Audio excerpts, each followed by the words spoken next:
Alrighty, YouTubers, making this video for a subscriber. His name is DJ Gerald B. I do believe he's a subscriber anyways. Got a question on his tecumseh. Should be exactly like this engine. I pulled this engine off, if you guys remember, a while back, and pulled it off a Toro, as you can see, and replaced this engine with a Harbor Freight. What are they called now? They're not the Greyhound engines anymore. They're Predator. There you go, Predator engines. So they're actually pretty good. So he followed my instructions on how to clean a carburetor, and he said the idle's too high. Now here's a few things to check before you go ahead and adjust something that may not need to be adjusted or anything like that. And he said it gets a few puffs of white smoke. We'll cover that in a second. So a few things you need to check. So here's your carburetor. If it's running great, there's this little piece here, and this needs to move freely. On this, it looks like it's frozen. No, it moves. And this needs to move pretty freely. If it doesn't, spray some carb cleaner up in here and spray it down here if you can to get it in there.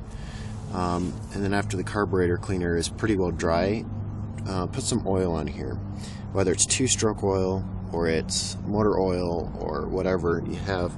It's almost like a little sponge here. You should be here anyways. If it's not, put some oil there anyways. But this needs to move really freely. If that moves freely, there's no problem with that, then there's an adjustment screw right here, and it needs a star wrench. You can sometimes get away with only something like this that you just adjust. Sometimes you can find a little flathead screwdriver that'll fit it, or a pair of needle nose pliers so you can unscrew it, you know. But as long as this is moving freely and that can be adjusted, if it's now that is for your low idle. That means if you have a idle control on your mower, then that will, when you bring it down, it'll idle down, which usually that's not the case. Now the usual problem is this spring back here has been stretched. Let's see if we can see that back here. You can kind of see it. There it is. This one right here. It's under a lot of tension. Now there's a little piece of metal right there. You can see that. Right there. That you can actually bend, and that is the adjustment for the idle. Now, or the working idle. Because usually these Toros didn't come with on the fly adjustment, by the steering wheel, or not the steering wheel, wow, I can't think, the handlebars, like this. I know this is something totally different, but like this, that's for your idle, that's for your RPM changing. So if it's too high, that little piece of metal needs to be bent this way towards your governor. This is your governor. It's another way to check that it can move freely, is to remove your air cleaner. Make sure that moves freely. If it's a little tough to move, that's totally fine, but it should spring back into place pretty quickly. So if your idle's too high and it stays that way, it doesn't pulse or anything, it's usually the spring back here. If it's idling too high, you bring it forwards. If it's idling too low, you bring it, it's idling too high, you bring it back towards the governor arm. If it's idling too low, you bring it away from the governor arm. Now, a lot of people, like me personally, if the mower starts to get old, I'm trying to think. Just an engine starts to get old, like an old 1970s or 1980s, this spring will become sprung as it is. it won't have its elasticity in it anymore. And a lot of guys will go, oh, I need a new spring, and they'll buy a whole new spring. All you have to do is bend that little adjustment out a little ways, and it'll work just like brand new. Alright, the engines do need to idle a little high. Too high, of course, is too high. You need to idle them good enough to where you think it's comfortable for you, and it's going to produce a good, a good cut. If you're idling really low, the engine's going to either cut out when you hit something, a big patch of grass, or it's just not going to cut very well. Now on to the puff of smoke.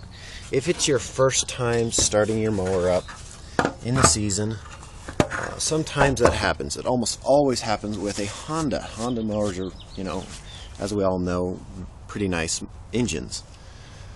But you almost always see a puff of smoke, sometimes even the third, time into using the engine that season. Now, make sure you change your oil. You just take this out. See, this is clean. Make sure you keep the oil changed and clean. If you pull that out and it's pretty dark or brown, you need to change it. There's two different ways to change it on a Tecumseh and most mowers. There's the quick way and there's the little bit better way. See, this one, you have a plug right here. It's a square plug. You actually put the end of a ratchet in there. Put an extension on your ratchet, and you unscrew that. You set it over a tub underneath the mower and undo it, and it will spill the oil out. Or you can do the quick way and unscrew your dipstick tube here and tip the mower over and pour out all the old oil out of the dipstick tube. But make sure, and this is very important, that you preheat your oil first. When you're changing oil on anything, you need to preheat your oil, because when oil sits, pretty much all oil has sediment in it. Whether, even if you have, in a car you have an oil filter, when it's time to change the oil, there's going to be sediment in that oil because the oil filter either isn't filtering anymore because it's so plugged up, or it's might be leaking a little bit of stuff back in, or it's just not filtering like it used to. The sediment will sit in the very bottom of your in your sump or in your oil pan, the very bottom. And when you run your engine, it mixes all that up into the oil. So before, on mowers, it's normal to actually do a full mow job before you change your oil. So mow your whole lawn or half your lawn. Make sure that it's good peak warm, nice warm oil, and then spill it out. Like, undo this. Have your oil pan. On some mowers, I actually have an old cooking pot that I use, really old cooking pot, or you can use like a drain pan like that. Tip it over and make sure you get all the oil out. Now, you don't have to have lawnmower oil to put back in here. You can use pretty much any 30 weight oil. I like to use Valvoline or Castrol. The Castrol HD, they've actually stopped selling it in a few places here. I don't know why. I don't know if that's all over or if it's just here. But you can use pretty much any 30 weight oil. You can use a 10W30 or a 10W40. I've seen a lot of Tecumsehs that like a 10W40. But yeah, if it's continually smoking a little bit, go with a 10W40. Or if it puts out quite a bit of smoke every startup, try a 10W40. It's a little thicker. It won't burn as much. Sometimes the mowers like it better. Another quick tip. Sorry if this video is a little long. Just trying to cover all the bases here. When you're checking your oil, it's going to be clean, of course. After you've checked it. Just a second. I'm going to set you down and clean this dipstick to show you what I'm going to talk about next. Get this dipstick nice and clean here. Make sure there's no oil on the dipstick. Alright. So, here's the dipstick. nice and clean. You're going to be setting it, back in here on a Tecumseh and a Briggs & Stratton. You put the dipstick back in, and you screw it in. You unscrew it, and you pull it out. Now, you're going to check your oil. See, this one's empty. It might just be the angle of the engine I've actually got it sitting at. But if you can't see the oil on there, actually look at it in the sun. Can you see the difference there? It's actually right there at the bottom line. Now, if one side says it's way overfilled, flip it over and look at the other side. One side can sometimes tell you, I'm a little shaky, sorry. One side can tell you that it's way overfilled, and the other side will tell you another story. Just check both sides. Usually the side that's the lowest, that's the true side. The reason why one side might say it's a little higher or way high is because when you put the dipstick tube back in, it wipes oil off of the dipstick tube itself. Now, I'm trying to think here. Make sure you top it off. Make sure it's at that full line. Don't overfill it. A lot of guys think, oh, I'd rather overfill than underfill. Actually, overfill can be worse than underfill on a car, motorcycle, lawnmower, anything that takes oil. Reason being is the oil comes in contact with things that are at a high RPM, and it starts slapping the oil. Sometimes it'll foam. Sometimes it will actually damage the engine because,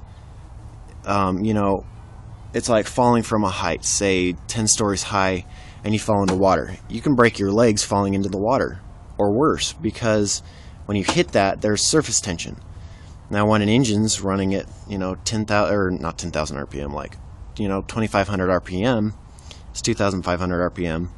It's gonna be going at a pretty high rate, and when it hits that oil, it can actually bend rods. I've seen it in cars where guys will overfill it. The piston, the pistons are going up and down. The crank is going to start slapping that oil. And I've seen it where the crank will actually slap that oil so hard that it'll actually start to bend the crank, and it'll destroy the engine. So make sure you don't overfill. I personally, if I had to pick overfill or underfill, if I had to overfill, I would go right here, just above the fill line there. But if I had to pick underfill, it would be, half this line. There you go. Now you can see. It'd be about half this line. If I had to pick overfill, it'd be about that. You want it right in this range. I wouldn't make it down here. I would, try to get it as close as you can to that line there. I'm sorry to beat that subject to a pulp. I just can't stress how much that really does matter. And if you really are having a lot of problems with smoking, you just need to quit, because smoking's bad for you. Sorry, just had to throw something in there to lighten the video up a little bit. Back on a serious note, if you really are having an issue with your lawnmower smoking profusely, you can go into more additives into the oil. Go 10W40 with a heavy-duty oil stabilizer made by Lucas. Comes in a white bottle. It's about $11 a bottle. Read the instructions. Try to measure it out as best you can. Too much is too much, and too little isn't going to do much for you. But all in all, if you're really still having smoking problems and it really does bother you, there's places to get replacement engines. There's Harbor Freight. There's, you can go online and buy a junk mower with a good engine. I've got engines galore if anybody needs them. I'm not going to sell parts off of them unless they are already junk engines. But I'm going to, if anybody needs an engine, I've got a few here for sale. Pretty much anything you see here is for sale except for that little beauty over there. I've got a Tecumseh 6.5, very low hours. Got a Briggs & Stratton 5.0. I've got another Briggs 3.0. I've got a Eager 1 up there, Craftsman. I've got another Briggs & Stratton, Eager 1's tecumseh. So, I hope this helped you out. Hope I didn't beat the subject to death. Make sure your oil's clean. Make sure your butterfly moves freely, your throttle. Make sure that spring isn't too tight. Check those 3 things first. If that isn't it, then check that little screw. I check that screw last if I was you. And if you really need help, or if you're trying to test if it's that little spring or not, see if you can get somebody to hold down the handlebars. Hold down the dead man switch while you take a screwdriver and look at it. You know, push the little spring back, kind of stretch it in one way. So have somebody, see, here's on a Briggs & Stratton, have it be running and kind of pull on the spring a little bit. See if you can get a little bit of a difference. You know, make sure you use a flathead. Don't put your fingers in there. Don't get hurt. Be safe. Yeah. Hope you have a good one, YouTube. If you have any more questions, let me know. Please comment, rate, and subscribe. That's what I used to say. Give me a thumbs up, thumbs down. And have a good day. See you later, YouTube. If you have any more questions, let me know. And if I've said that I'd make a video for you in the past, and I haven't yet, bug me about it, because I forget really easily.